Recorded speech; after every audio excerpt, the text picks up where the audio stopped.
First at 11, domestic violence impacts nearly a third of all women, is among the most underreported crimes, and rarely results in a conviction. Now, Silent Observer has teamed up with police in Grand Rapids, Wyoming, and Kentwood to issue a most wanted list of domestic violence suspects, hoping for help in finding them. Barton Dieters is here with this story. Barton. Well, Brian and Marley, Love Doesn't Hit is the title of the Silent Observer's campaign to nab these suspects. And they are hoping the public will speak out to help end domestic violence. But experts say there's a lot more to ending this epidemic than just making arrests.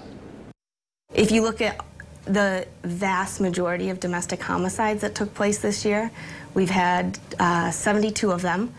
And almost every single one of those people that killed someone, they had a long history of violence. Abuse doesn't start and end with a bruise or a broken arm.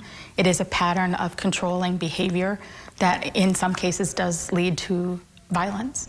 The Silent Observer list includes 17 men and 1 woman accused of multiple crimes, including domestic violence at the misdemeanor and felony level. It's been a very successful program. We usually receive tips that lead to the whereabouts of about 75% of the people that we highlight. This is the 3rd year of the program that pays $50 for a tip leading to a felony conviction and $25 for a misdemeanor, in the hopes that people who may not want to get involved will now take that step.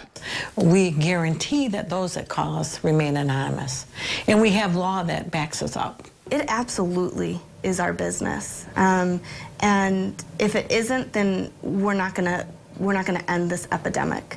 Addie said the events of the last week, with the accusations against the now U.S. Supreme Court Justice, show that reporting can have devastating impacts for the alleged victim, and that the chances a perpetrator will be held accountable are slim. Reporting is one of the hardest things that we can ask victims and survivors of abuse to do.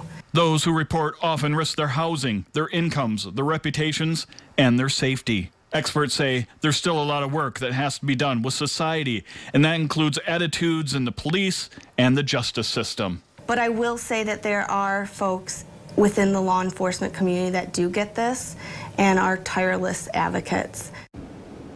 Now you can see the pictures of those most wanted at woodtv.com, and we have links to all the resources featured in this story there. Live in studio, Barton Dieters, 24 Hour News 8.